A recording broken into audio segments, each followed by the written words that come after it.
Welcome to Off the Track on WIS Sports Radio, Episode 4. Off the Track is about flat track roller derby featuring exclusive interviews.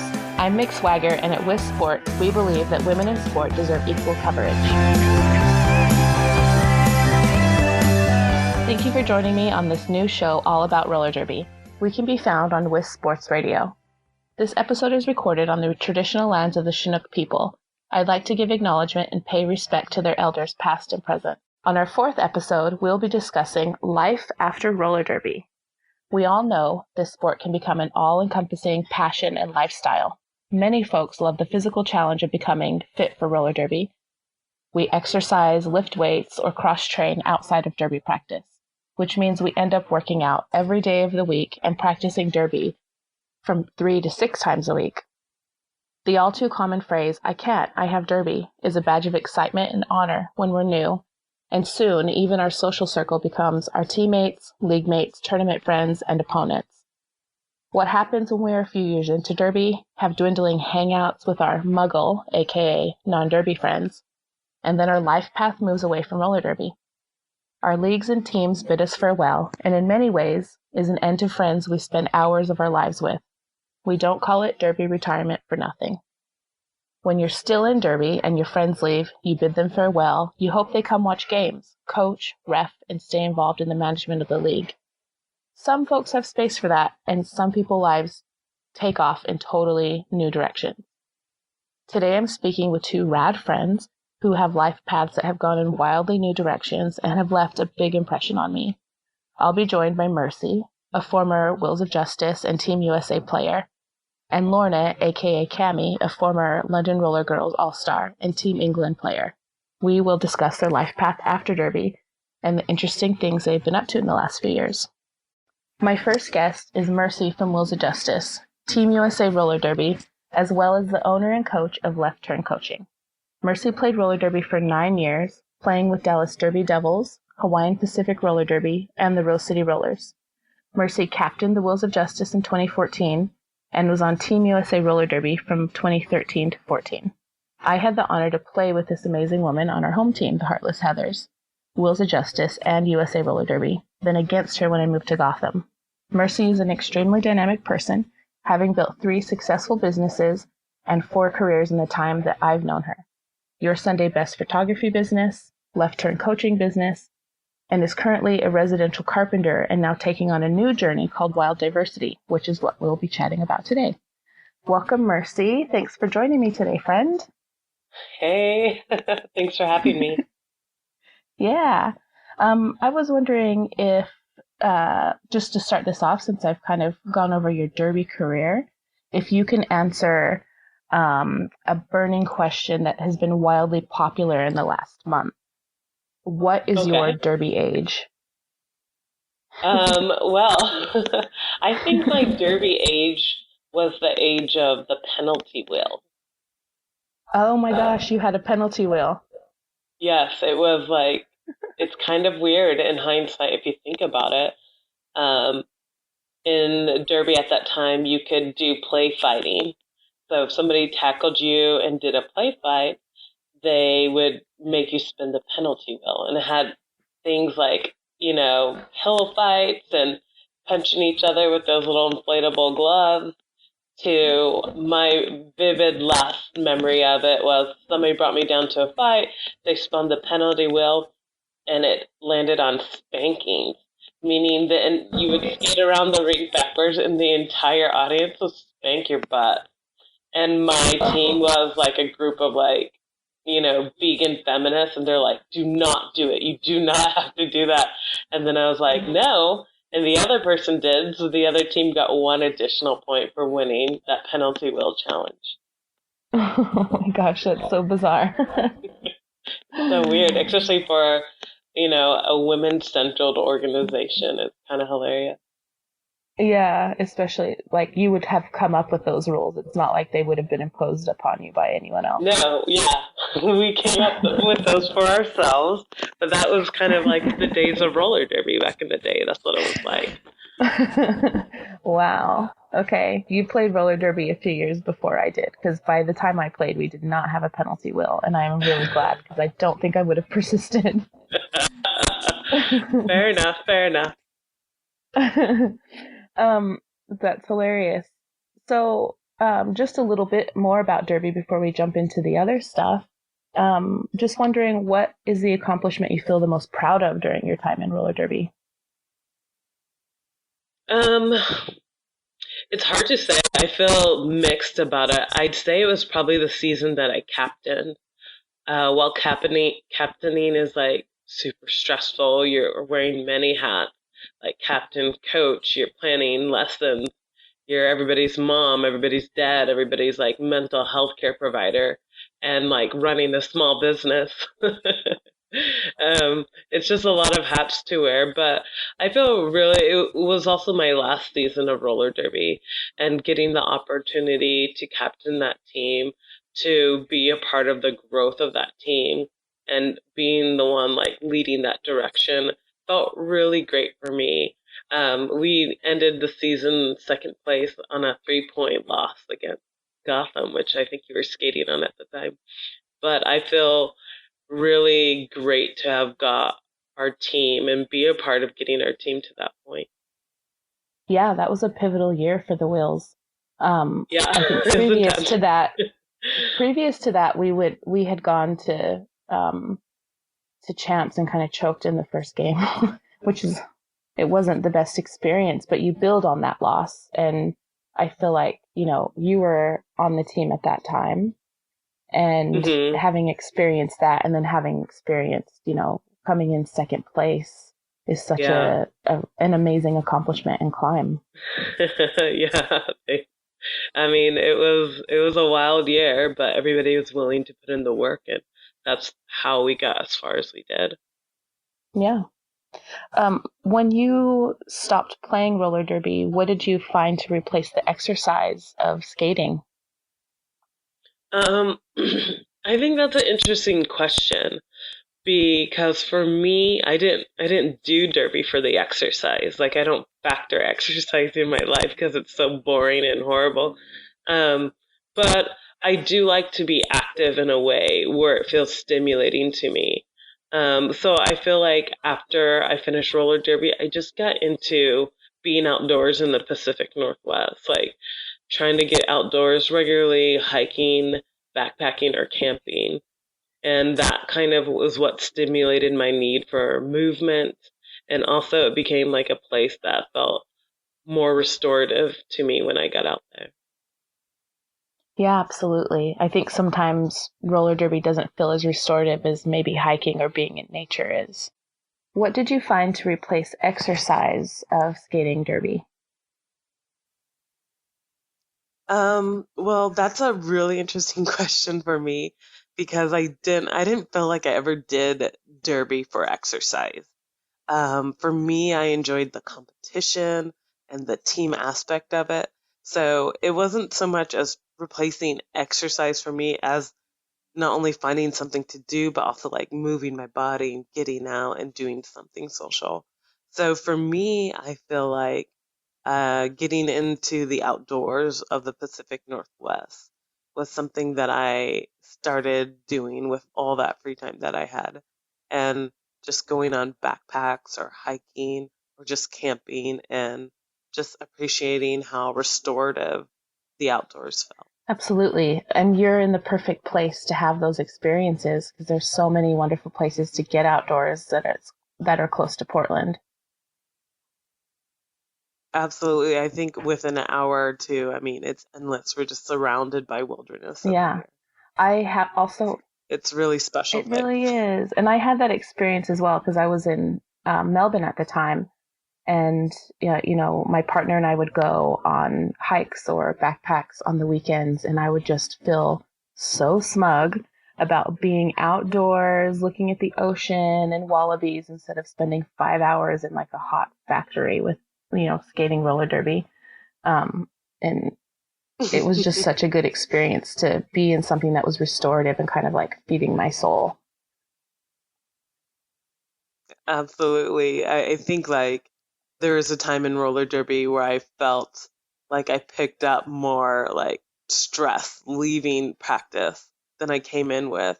Whereas like being in the outdoors feels like the opposite. I can definitely leave a lot of things there. So I think that was time for me to decide to do, the breakup with roller derby when it kept feeling that way, opposite of restorative. Yeah. Did you manage to keep and maintain friendships that you found in roller derby? It's very interesting. It's like those people are your friends, but you just don't get to see them as much. So I still feel super close to people who are my teammates in Derby, and they live in Portland, and I don't get to see them that much. But I feel like the friendships that I made in the Derby community at large feel the strongest. Like you and I didn't even finish on the same team, and I feel so close to you. And there's people from other teams and leagues that we've just like lived in other cities, but we were like best friends or sisters from the moment we met. Yeah, because you see each other so much throughout the year. I always looked forward to tournament season and seeing my buddies at tournaments and being able to pick up where Yeah. you left off. Uh-huh. It's a beautiful thing. It's super Yeah. unique. And in some of your businesses, you were actually helped and encouraged by the roller derby community. So within, your Sunday Best photography business, and of course, obviously your coaching business, but with your businesses outside of roller derby, the derby community supported them as well. Yeah, it was with photography, I got to do a lot of portraits that were derby related and just also do like team photos and stuff. And they utilized me as a resource. And it was just wonderful to be able to mix two things that I really love. Oh, that's so great. And just recently, in the last year, you started Wild Diversity. Can you tell us a little bit about your mission and what you plan to do with that? Yes, I'd be happy to. So Wild Diversity, what we want to do is elevate people of color in the outdoors, as well as support the LGBTQ community in the outdoors. Um, and it's just like thinking about the Pacific Northwest, how it has such an active and such a robust outdoor community. But a lot of that is white, cis centered, and definitely male dominated.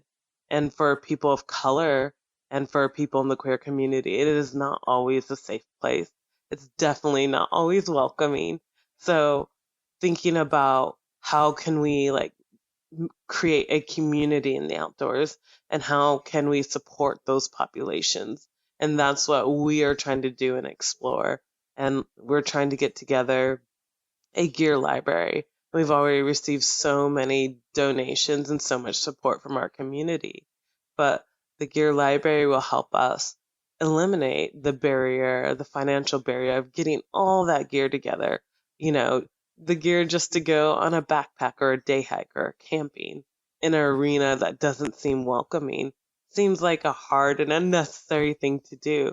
But if we can like create that welcoming arena, and then if we can eliminate that financial barrier, we're going to get people who are just falling in love with outdoors in a really unique way for them. That's amazing, and really connecting back to the land. Something that I realized, and I went to this amazing workshop when I was in New York in December, and it was for people of color and talking about connecting to land. And I've always been connected to land because it is, my ancestral lands. I grew up, and I'm so fortunate to have grown up on my ancestral lands and have that connection, not just physically, but spiritually as well. And something that I just took for granted, and I feel like I had to kind of check my privilege, was in this discussion, we had a lot of people from, the Latinx diaspora and African American or the African diaspora talk about being traumatized by land because their family was forced to work the land. And so they're, in fact, trying to reconnect with this land that really traumatized their ancestors. And so I just find it so amazing that you're doing, bringing people back to land and trying to find that connection, and something that has been kind of traumatizing or taken from people. And it's, I feel like you're the perfect person to do that. You're so like welcoming, and you create that really beautiful space for people. Thank you so much. I appreciate Yeah. that. Can you tell us about your last 60 days and how you were prepping for this journey and bringing people to the outdoors? Sure. I was taking an instructor education course through Outward Bound, and it was a course to just better prepare me to be an instructor, to get all those technical skills under my belt. We got our wilderness first responders when we were out there. I mean, it was just a really amazing course. We got to be on the river, the Deschutes, for like over a week and do like over 90 miles of the Deschutes. And then we went over to Smith Rock and we got to climb for another week. And then we went over to South Sisters and we did some mountaineering for like 11 days. And in all those different sections, just learning about the river, learning about the rock, learning how to get people set up to do those activities in a safe way, learning all the ins and outs, the risk management, the behind the scenes of prepping for going to outdoors. And I really enjoyed the course, especially since I'm so organizational minded and I like prepping and I like planning and I like putting things together. It was really the perfect course for me. That sounds really amazing. What was your biggest personal challenge you confronted while being physically challenged in the wilderness? The biggest personal challenge, I feel like for me, it was the dynamics of people.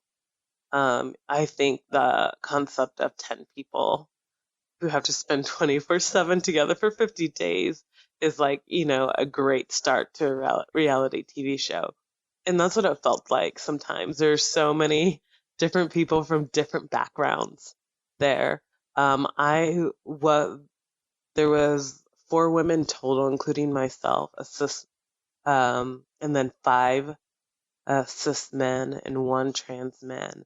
And it was actually considerably diverse for Outward Bound and for a course of its kind, especially since I've been told by many people who worked Outward Bound that I would likely be the only female. But I definitely was the only person of color on the trip. And I feel like I have been so fortunate to have such a queer, liberal bubble that I stay in is is working with dynamics with people who are not saying appropriate things, who are judgmental about people's experiences and stories, um, not only against me, but with each other. And just the way that people don't take accountability for their actions, and they just want everything to be to like be better, to forget the poor behavior, to move on. To me, it was just like, it felt like it resembled the way people tell you to just ignore oppression or things that are happening to you instead of having that conversation, coming to a resolution. It felt like we just need to, like, we're a team. Let's just be positive and forget everything instead of people taking accountability for their actions.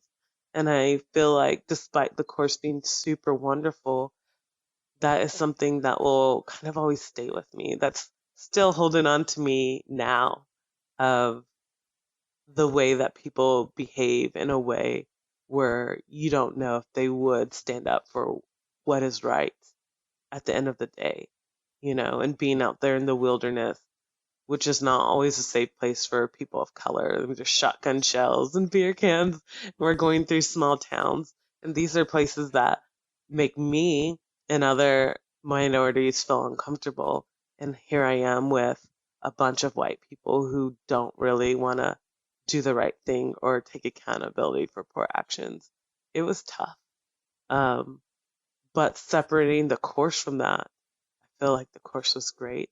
And that if I were to spend 10 days in the wilderness or 50 days in the wilderness again, it will be with a very different population. And I mean, that's why you went there, so that you have the opportunity to lead in that situation, and then you can choose the community that you take with you and support. Absolutely. That sounds really tough. Absolutely. Yeah, I was just in the woods this past weekend, and we went with a family, like children, there's 5 children and 5 adults, and we were like, let's go pick mushrooms and check out this part of the mountain. And there were just people everywhere shooting guns, which was really frightening. And just the sound of, gunfire anywhere is kind of just stops my heart, and I just freeze and want to leave immediately. And I, feeling that in a place of peace feels really strange. It's such a strange combination. I'm like, why would you go into the woods to go shoot guns? I don't get it. Yeah, but you came out of that and how long ago? About a little bit over a week, right? Yeah, I've been back just a little bit over a week. So, I still feel like I'm dreaming about the course every night, feeling like I'm preparing for a practicum or getting ready to pack all my stuff up for the day to move to the next campsite. So I'm just coming back to doing the normal day-to-day, and it feels great too. Aw, that's so great. So I know in the past few years, you've been on this really beautiful and personal spiritual journey in your life. What helped you feel really grounded in that and appreciative while you're hiking in knee-deep snow and feeling uncomfortable? Because I have challenges with that. I think during the course, it was just oh my God, why am I here? What was I thinking? Especially during the mountaineering section, as you mentioned, the snow was just everywhere for 11 days, and it was just made everything so challenging. It was so cold. We had a summit. It was hard. My boots were digging into my legs.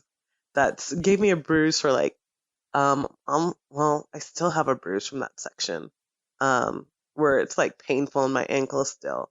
So it was just a lot of pain, a lot of discomfort, and thinking about, but I could go home maybe.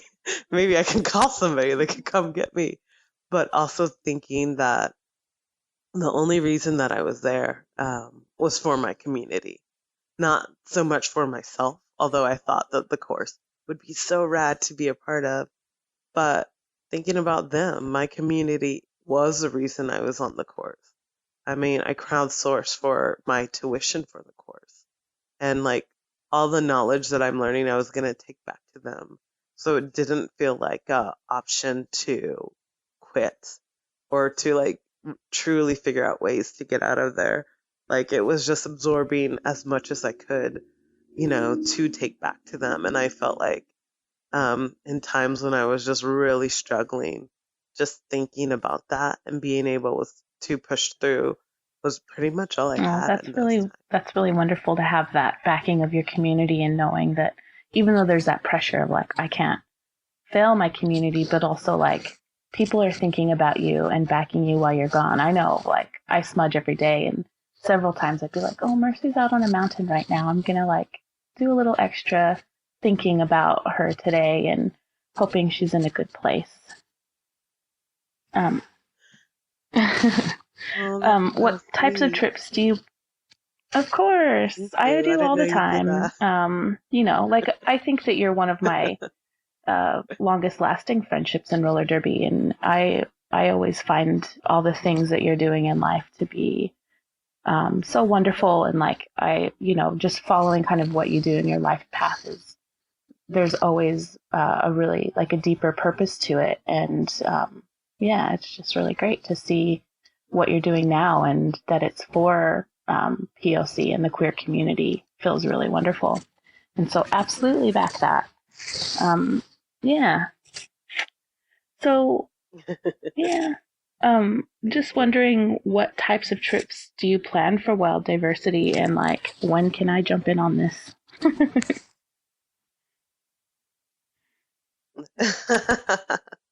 I think the funnest part about wild diversity is creating stuff and spaces for activities and trips.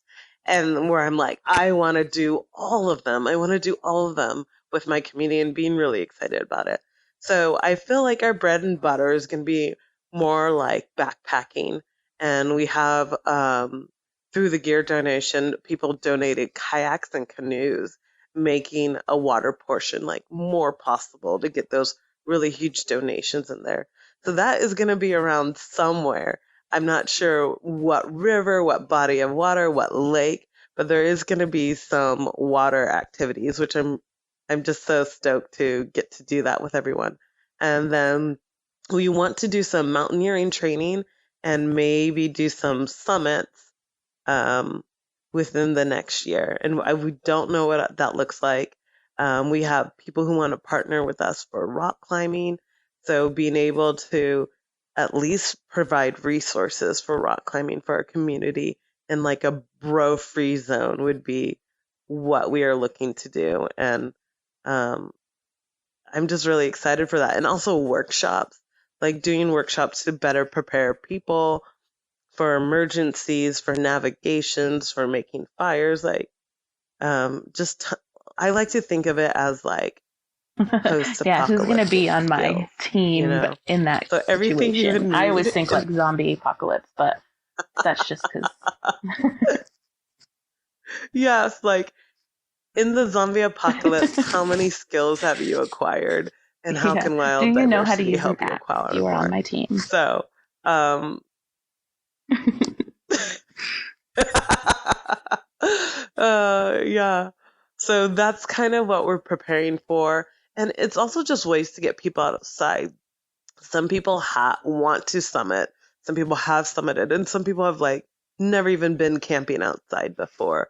So working with all those different kinds of populations is important. What if they just want to do like a wildflower walk or go mushroom hunting? That's all about getting outside as well. So I feel like we're going to do a lot of fun stuff that way.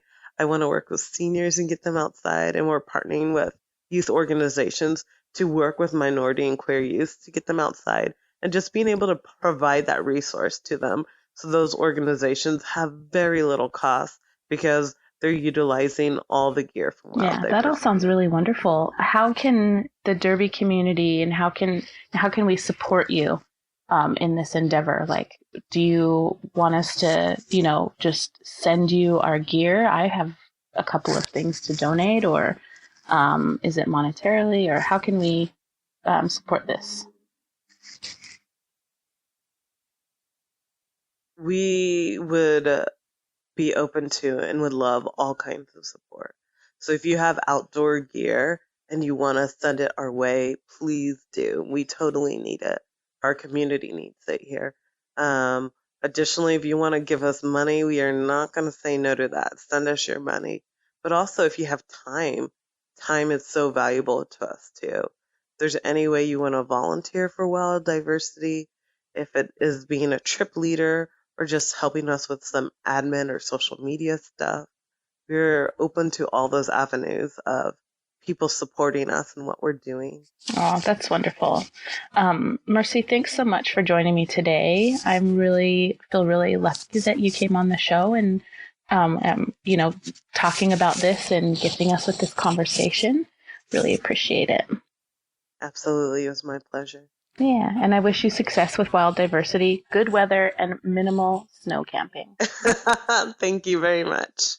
My next guest is Cammie, formerly of London Roller Girls and Team England. Cammie joined LRG just before their first ever public bout. She was captain, co-captain, or vice captain of London Brawling from late 2008 until 2014. Cammie played for Team England, received England MVP at the first Roller Derby World Cup in 2011. Cammie also received the WFTDA Championship Tournament MVP in 2013, which is also the year that London Brawling made it to champs as the first ever international team to compete at that tournament. Um, Cammie played in the grand final of the 2014 World Cup for England versus USA, where they took silver. It's also noteworthy to add that England put up more points against US than all of the other teams combined at the tournament, which is pretty amazing accomplishment. Lorna, aka Cammie, welcome to Off the Track. Thank you for having me. Yeah. To get us started, would you share with us your pronouns? And since I've given a synopsis of your Derby career, can you also answer the burning question of what is your Derby age? Okay.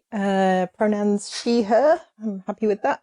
And my Derby age is I joined when none of us actually knew what roller derby looked like. So we just kind of imagined what it was going to be like. Where did you guys get started playing Derby? As a team? Yeah. The London Roller Girls were already just about established when I found them. So and I was pretty much exclusively with London the whole time. So I didn't skate for any other league. Oh, that's and what is that's yeah. What's an accomplishment that you feel most proud of during your time in roller derby? Most proud of, I think, was the constant progress and evolution that we had as a team, kind of with strategy and creative thinking, particularly because we were based so far away from the rest of kind of competitive roller derby at the time. And so that was something that was particularly interesting to me and kept me going for so long. How the game was changing and every time the rules changed, thinking about how to adjust to that. It kept it super interesting. Yeah, it would have been difficult. I didn't realize it until I went to VRDL and really experienced being away from roller derby, that ability to really push strategy and not knowing what level your team was at because you don't get to play people all the time. How did you guys keep that kind of your levels up? Because you were really, London has always been a force in European roller derby, and making it to champs was such a huge accomplishment. What are some of the ways that you kind of helped push strategy and, the evolution of becoming good derby players? I think I love the kind of problem-solving chess style element of the sport, and that was something that I was particularly interested in outside of my own personal training. I think there was a certain amount of, when you don't know where you stand in global rankings, but you just want to get better, you absorb everything that you see. I loved watching footage of everyone and analysing. I feel like perhaps my skill was analysing people's body positions from footage, and where their body weight was and what was going on physically, and then turning that into practical drills that we could practice afterwards. And then a little bit of insecurity, and so not resting on our laurels. And I always felt like we were much worse than we were. And so I felt this need to just keep getting better, which is something that I have in all walks of life, of just wanting to get better all the time and enjoy the process of that. So I think as a team, that is those two things. Sorry. Oh no, keep going. As a team, I think that that became a part of our training and our strategy and what made us unique. It definitely seems like those two things combined. I see you use that within your personal life, especially within skateboarding, which is what you do now, right? Like taking that combination of body mechanics and the need and want to get better. How often do you skateboard? So skateboarding now is pretty much like taken over it's kind of taken over my life, but then I have let it because for me, it has formed an almost a meditative quality in my life. And so if I can skate every day, then I will. And if my kind of the rest of the work that's going on in my life and the other things I'm juggling, if they allow me to skate every day, then yeah, I will. And sometimes for kind of 9 hours in a day is not not impossible, but even an hour a day just keeps me feeling good and calm and gives my brain the space that it needs and a rest from all the thinking and working stuff out of the rest of life. So yeah, I would call it my equivalent of meditation. Do you find that when you are at the park, I guess like when I go to skate parks, it just seems so busy, and I'm trying to like find a time to drop in that other people aren't. And so how do you find that space of being able to be in your head and meditate while you're skating with like kind of the busyness that happens at skate parks? I guess I'm pretty lucky that I can go at kind of essentially off-peak times, so I don't have to go when all the kids get out of school, and I can go like if I need a session when I'm learning a new trick, I need a lot of repetition because I would say I'm not a natural at stuff, but I'm very determined, and so it might take 20 goes to learn a new trick. It might take me 100, but I'll get those 100 in before you've done your 20. And so finding the space in the skate park, often I'll wear headphones, which is controversial in a skate park because some people think it's, not being part of the community. But for me, it can be quite important to cut out that extra noise and the kind of chaos that I struggle with still after my concussions, which I guess we can talk about later. Then I pretty much exclusively skate bowl or mini ramp, and then there is definitely a set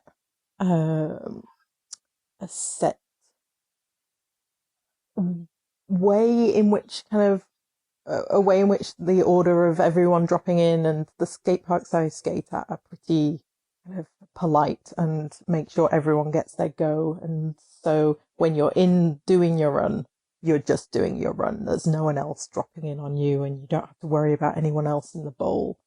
So yeah, I think that is also why I like bowl skating much more than, say, street skating, where you'd have to be more aware of what's going on around you. Yeah, for sure. I remember street skating with you and with Rogue in London. I think we did just along the river, and it was really busy and really insane trying to navigate all of the people jumping over things. And it was good Jammer training. Oh my gosh, it was. It was a lot of fun, but I tripped pretty hardcore many times on that adventure. Yeah, London streets are not really made for skating, but just surprise cobblestones. Yeah, the surprise cobblestones, and that at different levels. So you think, okay, I can navigate this, like I'm being careful, and then, one's 2 inches higher than the last one. Yep, or the occasional wobbly ones, the booby-trapped one. Totally. I follow you on social media, mostly Instagram, I think is kind of my social media of choice, which is how I keep up with most of my derby friends that I made traveling around the world. And I've seen that you've started to travel probably, I would say, a little bit more even than I do. And you're always at skate parks in different countries, taking beautiful pictures of parks and graffiti. Can you tell me what prompted your traveling journey and what that has been like? Well, my traveling journey kind of came off the back of a trip I did to Palestine in autumn of 2016. So a little while after I'd retired from roller derby, and I went there to work with an organisation called SkatePal that build and then kind of staff skate parks in Palestine. And so I went as a volunteer for about 5 weeks. And when I was over there, it was a huge revelation to me how little I needed to be incredibly happy. And so in terms of belongings and what I needed to be doing in my life, every kind of all the extra fluff and nonsense and stuff just kind of faded away. And so when I got back to London and the chaos of London, I struggled to settle back with all the things and the stuff that's going on. And again, I would say my concussions maybe had a little bit to play with my inability to cope with too much going on in my head. So then I thought, well, I need to overhaul my life a bit. And so if I can structure it so that I live with as little possessions as possible, but have access to the things that make me really happy, and shed the rest, then I will see how far that goes. And then in the course of traveling, maybe I'll find somewhere where I want to settle again, that isn't London, but somewhere else in the world. So yeah, that's kind of what I started doing. And to make this a reality, I pitched a book idea to a publisher, which incorporated street art and me visiting 11 cities in the world over the course of, from the pitch to the deadline, I think it was 11 months. And because I'm quite practical, like I want to live simply, but I also want it to be sustainable. And so I thought about kind of ways in which I could do that. And this was a way, and when they accepted it and gave me an advance to make the book, then I decided to give that a go and try and make that into my life now. And so far it's working. And we'll see how long I can make this work. That sounds incredible. What countries have you visited, or where have you spent the most time? So for the book, I wasn't in places for too long or for very long. And that was across North America, Australia, New Zealand, a few places in Europe. But then once I'd collected all the information and images and the stories that I wanted in the book, then I kind of holed up in Malmö in Sweden, which has an incredible skate scene. It's if there's a place that I would call my home now, I would say that place is.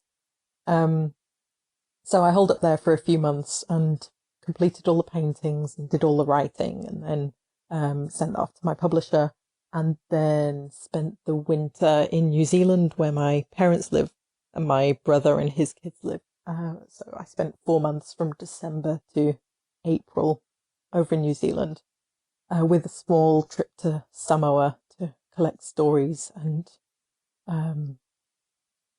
do some life things, and then headed back to Europe, ready for the book launch, which is why I'm in London right now, but I'm about to leave London again.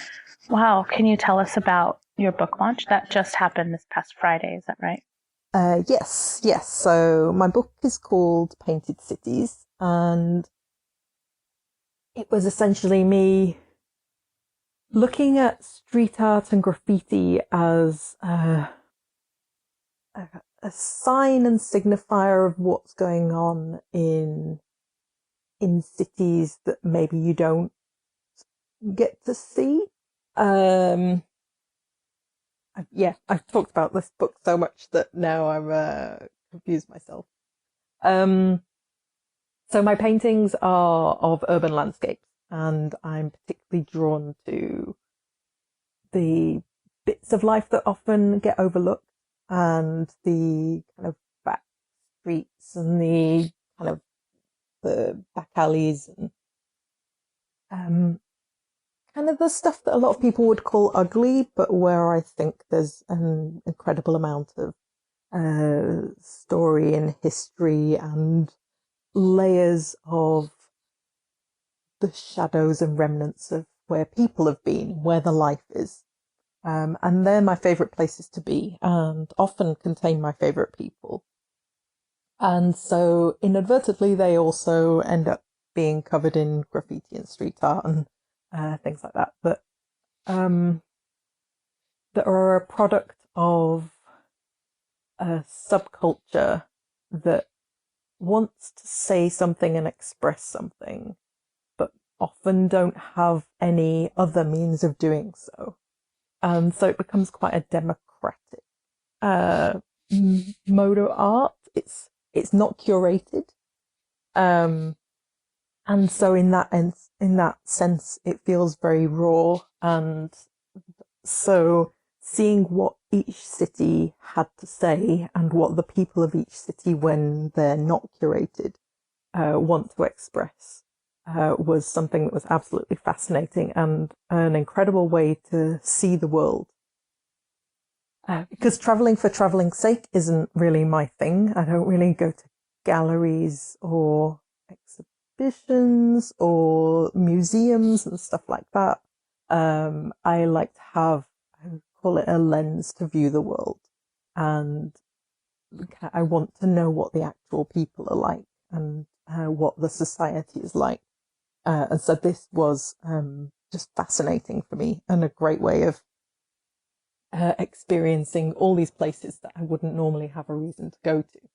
Yeah, that's definitely, as I've traveled, has always been something I'm drawn to as well. And that's probably why I like looking at your Insta and following the photos that you take, because graffiti is also something that I see as very political and unrestrained and just beautiful. And, you know, you can express yourself in any way without, you know, being told to stay into a particular theme or, you know, it being uncurated, I think is probably, exactly how you said it, the best way to really think about that.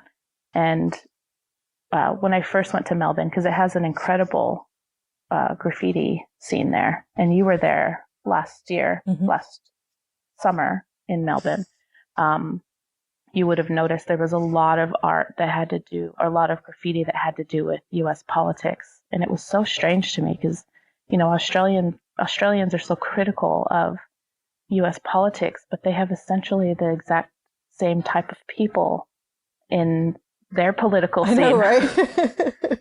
And everyone's pointing the finger at Trump. It's easy to criticize everyone else, right? So bizarre. I was like, why are you not examining your own political system? You're actually in the same situation we are. So that was very strange. Well, I'm really interested in, you know, seeing your book. How do we get our hands on it if we're interested? So it's out in Europe presently. And I know the release date in Australia and New Zealand is October. And we've just sold the rights to America. So it will be coming to America soon, I guess, over the next few months. But listeners in the UK and Europe can get it from, I believe it's being stocked in bookshops now, which is amazing because I don't like just saying everyone get it from Amazon. I'd rather support bookshops. So yeah, it's Painted Cities by Lorna Brown. There's my plug. That's about the only advert I'll ever do. Oh, well, a big thanks to you for joining me today on the show. I've really loved watching your life journey, and we just scratched the surface. I'm so sorry. I want to keep talking about this, but we don't really have time left today. I would like to continue the conversation another time, if that's okay. I just find the photos that you take give such a sense of living simply and authentically. And it's, you know, I'm getting that, and that's exactly what you talked about. So I'm like, okay, I'm totally on board with, you know, what you're talking about, and the way that you're viewing the world is just so unique, and the photos that you put out are so beautiful. So I thank you for that, and wish you many more rad skate parks to visit. And I really hope that we cross paths soon. I am pretty sure we will, because the world's actually pretty small. It is. And the people that we've connected with, I feel like in roller derby, we tend to keep connecting and seeing each other, which is really wonderful. Yes. Yeah. It's something that I'm incredibly grateful for. The community and network from roller derby, and then that expanding out into skateboarding and art, and the world is just full of this web and network of connections that once upon a time may have just been your family and your friends in your local area, and now it's just this global thing that makes me not throw my phone in the river, disappear into the woods, which I might do one day. Yeah, I definitely feel that need as well. But for now, I'm really enjoying that connection, and especially like finding those people that I met through roller derby, and staying connected and yeah. For more conversations from the world of women's sports, subscribe to WIS Sports Radio on your podcast app and visit wisports.com for blogs, articles, and videos, where you'll also find show notes and links for this episode. You can join in the conversation by following us on social media at WIS Sports, and email us with any questions, comments, or suggestions at info@wisports.com. You can follow Mercy and Wild Diversity through Insta at Wild Diversity. You can follow Cammie's Global Adventures and Photographs through facebook.com/Lorna Stration, LornaStration, or Insta at Lorna Goldfinch. I'll be back in 2 weeks for another episode of Off the Track. Until then, thanks for listening and supporting women in sport everywhere.